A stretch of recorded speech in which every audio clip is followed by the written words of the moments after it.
Combustible es cualquier material capaz de liberar energía cuando se oxida de forma violenta con desprendimiento de calor. El combustible se obtiene procesando el petróleo en una refinería o destilería.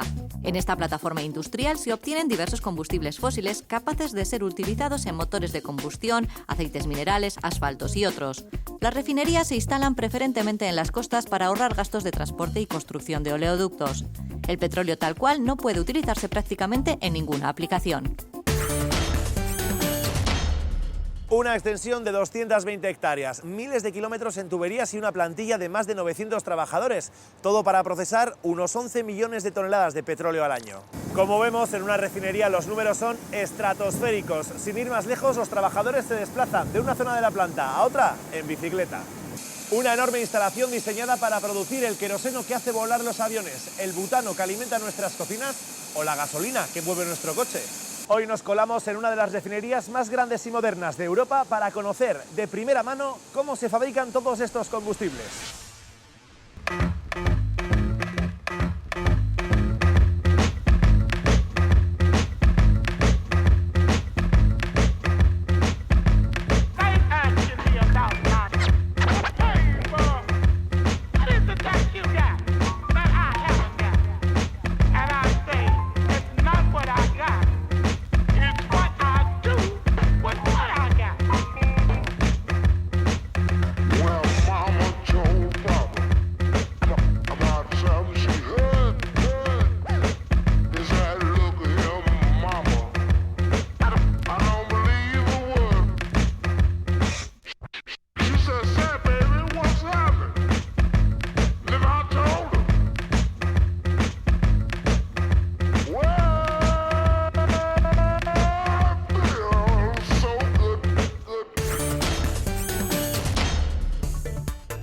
José Ignacio Zudaire, director Hola, de Personas y de Organización. Bueno, cuéntanos qué es lo que vamos a ver hoy. Bueno, pues hoy vais a ver cuando llega el crudo a puerto, desde que llega el crudo a puerto, que el crudo cuando llega en realidad es un producto que no se puede utilizar y cómo de ese producto que es una materia prima que no se puede utilizar directamente para los usos a los que está destinado, a través de múltiples procesos transformarlos en productos que realmente usamos en nuestra vida diaria, ¿no? Pues la gasolina, el gasoil, el queroseno que utilizan los aviones, bueno, pues este tipo de productos, ¿no? Hombre, los aviones yo creo que no tanto, pero el coche seguramente lo utilizaremos bastante a menudo, ¿no? La gasolina y el gasoil. Estamos en una de las mayores refinerías de Europa. Efectivamente, aquí procesamos 12 millones de toneladas de crudo. Esto viene a ser unos 220.000 barriles todos los días, o sea, 220.000 barriles todos los días de crudo que procesamos. Eso es lo que entra, un poquito de lo que sale.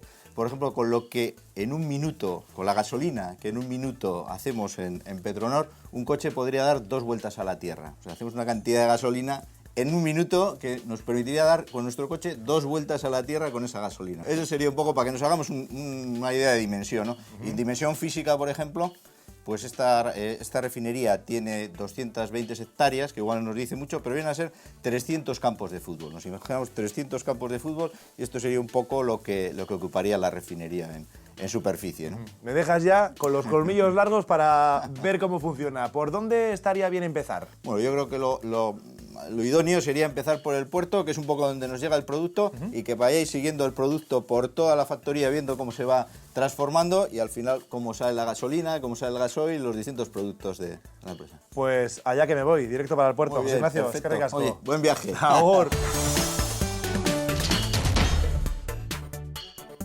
Y Manolo Lavarría, jefe de la terminal marítima, ¿qué tal? Pues muy bien, aquí estamos. Ya te veo guapo vestido como yo, esto por cuestión de seguridad, ¿no? Efectivamente, es dentro de toda la organización es el uso obligatorio cuando estemos en cualquier parte del complejo, llevar esta ropa ignífuga. Perfecto, así estamos más que seguros.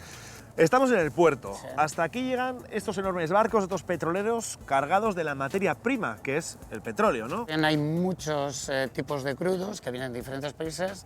Antes siempre se hablaba del Golfo Persio, pero hoy en día el 60% de nuestro crudo proviene de Europa, de Rusia y México. Es decir, y vienen en estos supertankers. ¿Cuántos barcos como estos llegan cada día o al cabo del año? Bueno, en la media estamos a unos 400 barcos, un poquito más, anuales. Estamos moviendo anualmente, tanto en entradas como en exportaciones, cerca de los 15 millones de toneladas, que viene a suponer más del 46% del volumen total del puerto de Bilbao, en tonelaje. Casi la mitad.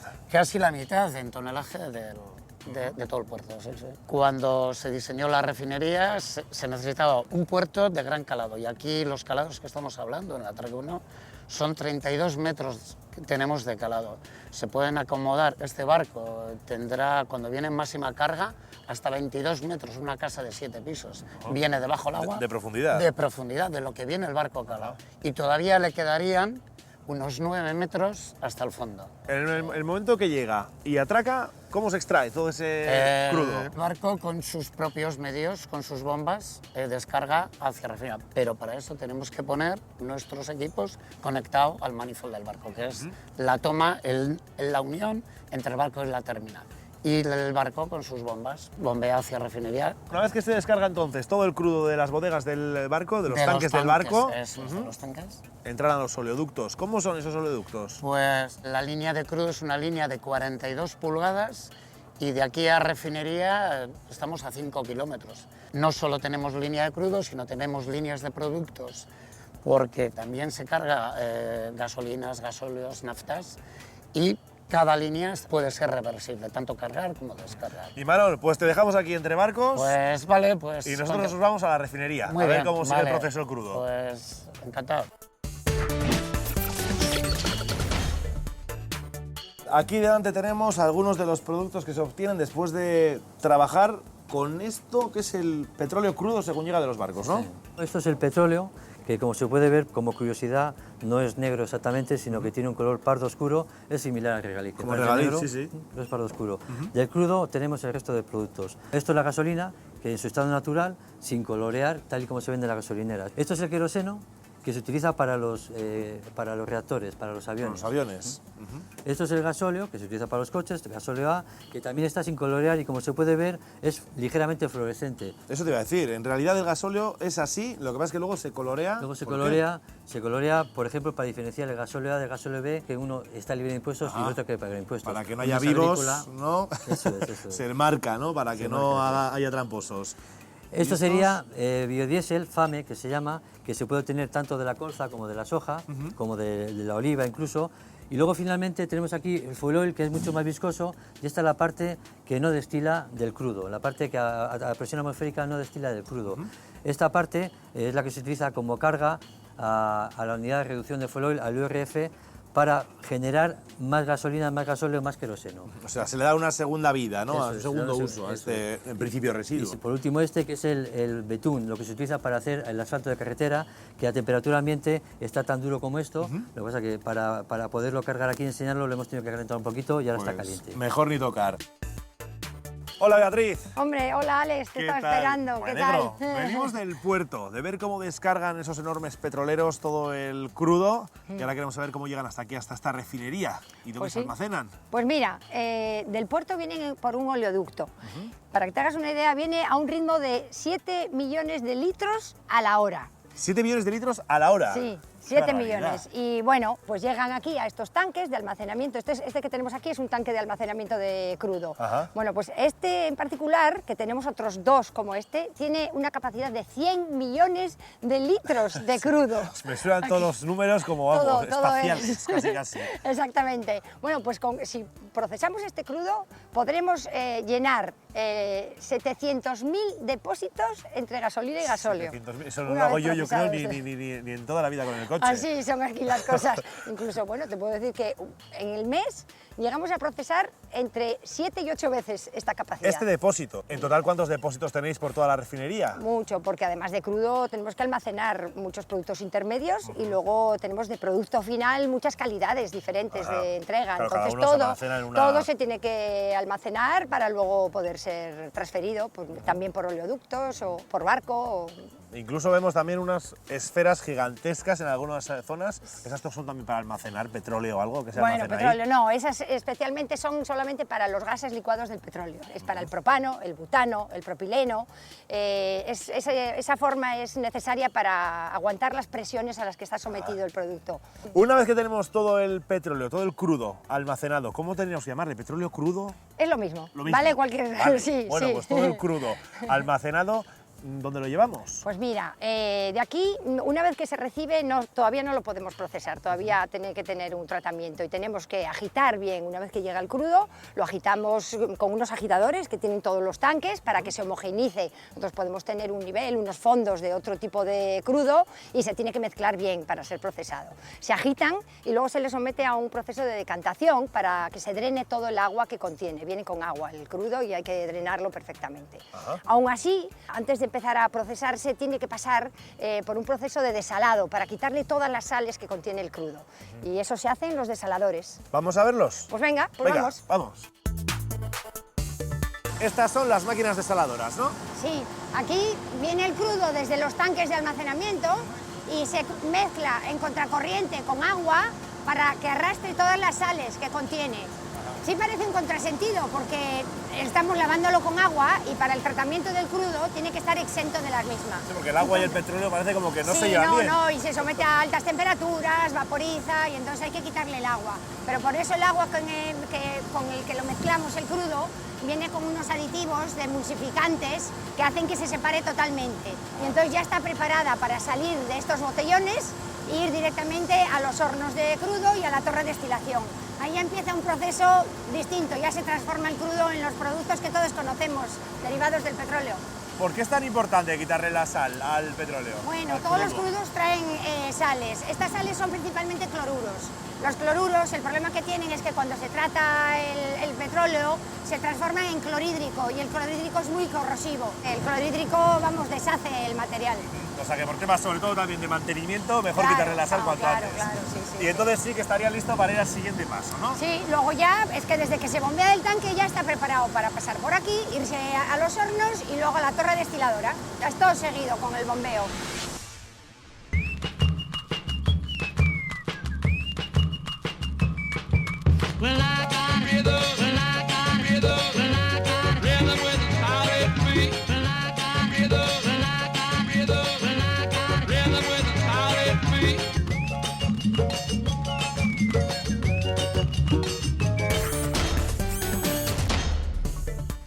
Matilde, venimos de desalar y llegamos al horno. Parece que estamos hablando de un bacalao así, pero no, estamos hablando de petróleo, ¿no? Petróleo.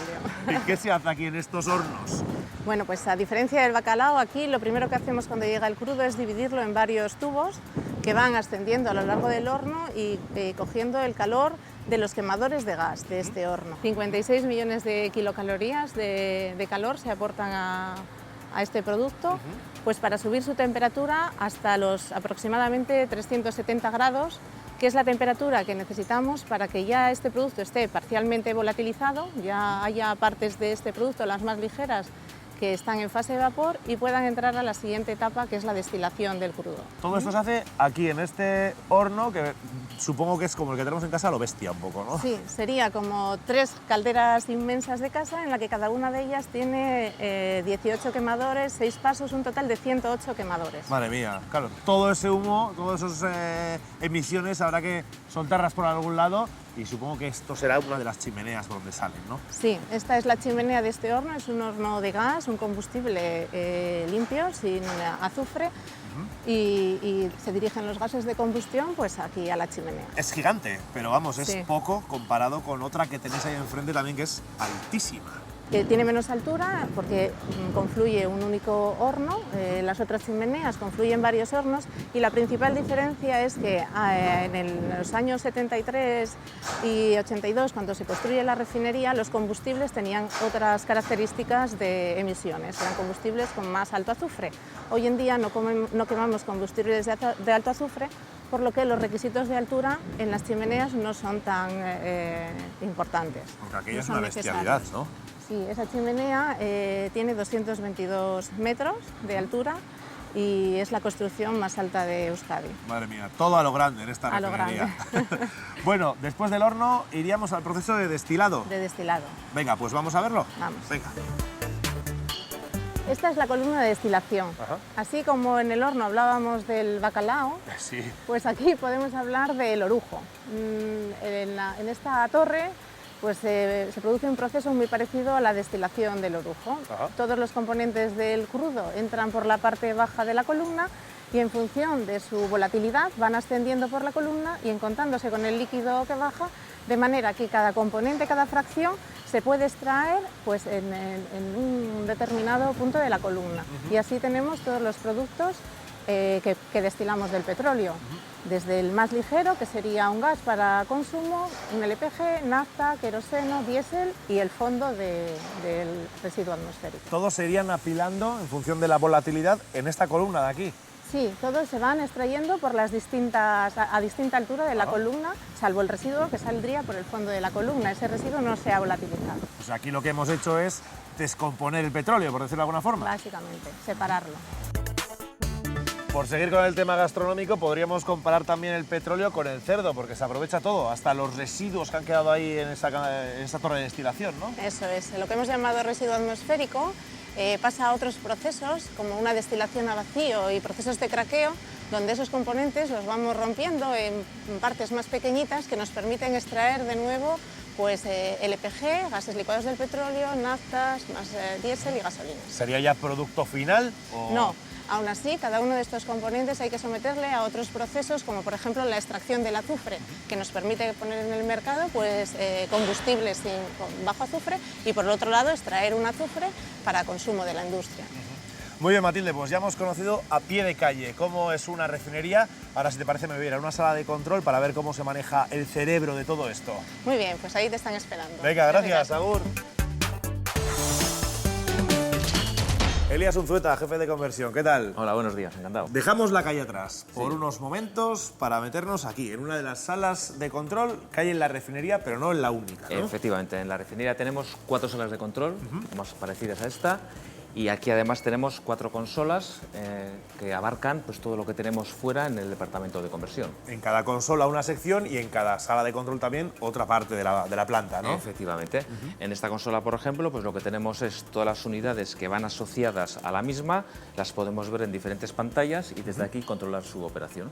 Por ejemplo, en estas pantallas, que a mí me recuerda un poco a los videojuegos de los 80 casi, pero ¿qué es lo que veis vosotros, no el resto de los mortales? Aquí bueno, tenemos un montón de pantallas diferentes, pero por ejemplo en esta concretamente veríamos en las líneas verdes pues cómo el crudo que está entrando al horno, pues qué temperatura, qué caudal tiene a la entrada, qué temperatura que tiene a la salida. Nosotros le decimos que queremos alcanzar una temperatura, entonces el horno pues llevará un poco más de gas, un poco menos de gas, pues parecido a cuando queremos tener el agua en la caldera un poco más caliente, un poco más fría, etcétera. Y el sistema además tiene sus avisos, nos da las alarmas necesarias cuando, por ejemplo, si queremos llegar a un valor y no llegamos, pues nos dice, oye, te estás quedando corto, pues nos avisa y nosotros ya actuamos y lo corregimos, etcétera. Desde aquí mismo se puede corregir, Desde ¿no? aquí mismo, sí, aquí en la pantalla nosotros tenemos diferentes, es táctil la pantalla y podemos seleccionar qué queremos modificar y lo modificamos directamente.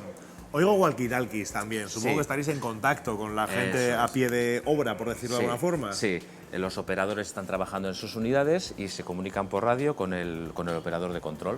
Y tanto ellos nos dan información a nosotros también de cosas que ellos están haciendo, viendo en la planta, y nosotros desde aquí, pues todo aquello que no se puede hacer a distancia o lo que necesitemos verificar allí, que estamos viendo aquí, pues se lo pedimos a ellos. Así que está todo controlado, ¿no? Perfectamente Me controlado. quedo como más tranquilo, más seguro. Sí, nosotros también. Gracias, Elías, es que ricasco. Muchas gracias a vosotros.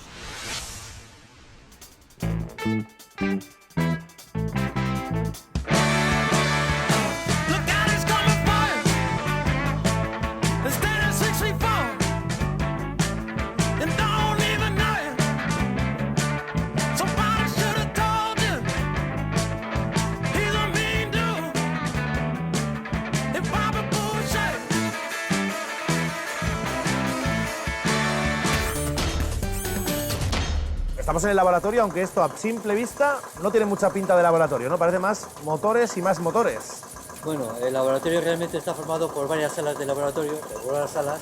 Esta sala es de motores, hay otros ensayos químicos que que veremos más adelante. Aquí nos encontramos en la sala de motores, donde analizamos el número de octanos de las gasolinas. El número de octanos de las gasolinas se analiza con estos motores, que solo tienen un cilindro, y lo que se hace es comparando la detonación y el ruido que meten, como estáis oyendo, frente a dos patrones. Si detonamos una mezcla de 96 y una mezcla de 94 y nuestra gasolina detona en el medio, es que tiene 95 octanos, que es la gasolina que se vende. La de la gasolinera, la del coche, la de toda la vida. 95 octanos de gasolina de coches. Vamos a ver los dos departamentos del laboratorio. Vamos a ver el resto de salas del laboratorio para que podáis ver algún equipo más y podéis ver los tipos de sellos que se analizan. Miguel Ángel, esto ya sí que tiene pinta de laboratorio de toda la vida, ¿no? Sí, claro. Aquí, por ejemplo, ¿qué estáis haciendo en esta máquina? Por ejemplo, aquí estamos reproduciendo la destilación a la escala de laboratorio de lo que ocurre en la unidad. Es una destilación. Aquí estamos destilando, se está obteniendo destilado y lo que está quedando es lo que queda por destilar. Se va viendo las temperaturas, el punto inicial cuando ha empezado a destilar, el 5% a 187 grados, ya ha pasado el 30%, 221 grados y así hasta que llegue el punto final, que destile todo completamente.